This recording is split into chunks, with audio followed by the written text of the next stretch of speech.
साथियों, अभी अभी दिल्ली पुलिस की लेडी कांस्टेबल शैली वैसला, जिनकी डेथ जेपी हॉस्पिटल में हुई है, उसमें जो तथ्य निकल कर आ रहे हैं वो सारा इशारा करते हैं कि शैली की जो डेथ है वो कोविड-19 की वजह से हुई है।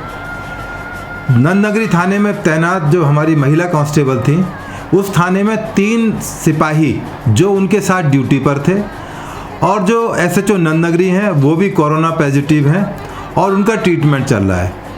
ये लड़की अचानक ड्यूटी से जब घर गई तो इसको बहुत तेज़ बुखार आया और शुरू में खुद ही ट्रीटमेंट किया। उसके बाद जब हॉस्पिटलाइज कराया गया जेपी हॉस्पिटल में, वहाँ उसकी डेथ हो गई।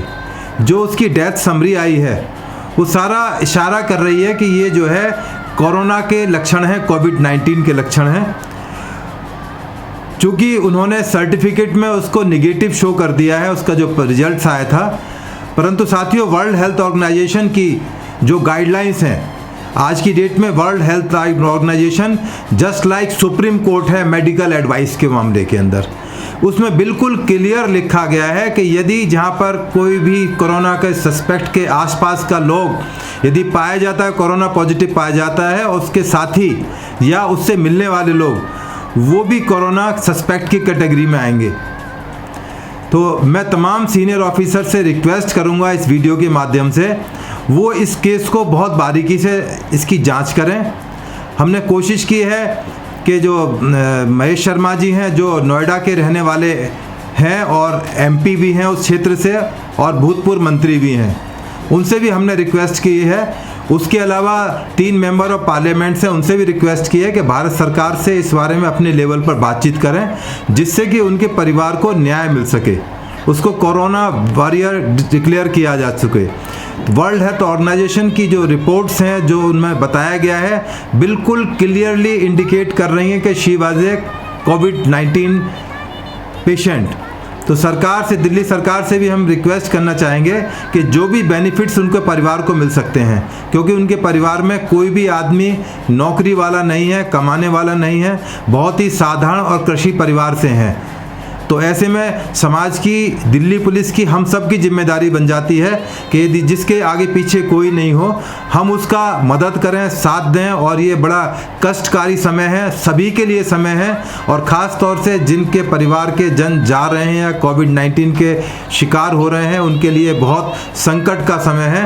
तो जो भी मेरी आप बात को सुने वो कृपा करके इस बात को ज़्यादा से ज़्यादा शेयर करें। तमाम सरकार तक ये बात पहुंचनी चाहिए कि उसको कोरोना पेशेंट डिक्लेयर किया जाए, कोविड-19 पेशेंट डिक्लेयर किया जाए। जो उसको बेनिफिट्स मिल रहे हैं, उसको जो भी सरकार की तरफ से आर्थिक सहायता जैसा सरकार क्लेम करती रही हम देते हैं, इसको भी उसी कैटेगरी में रखवाया जाए। और इसके लिए हम सभी आपका धन्यवाद करेंगे कि आपने हमारी बात सरकार तक पहुंचाई। और जितने भी दिल्ली के जो चुने हुए चारों गुर्जर समुदाय के जो एमएलएज हैं, हम उनसे भी रिक्वेस्ट करेंगे कि वो भी अपनी सरकार से अपने मार्फत, अपने माध्यम से हमारी बात को आगे पहुंचाएं और प्रोजेक्ट करें। उनके गांव के प्रधान ने भी लिख के दिया है कि वो एक कोरोना सस्पेक्ट थी, जो कुलेसरा गांव जहां की वो रहने वाली हैं, गौतम नगर की, उनके जो ग्राम प्रधान हैं, उनका भी ये मानना है कि वो कोरोना सस्पेक्ट थी, जिन हालातों में उनकी डेथ हुई।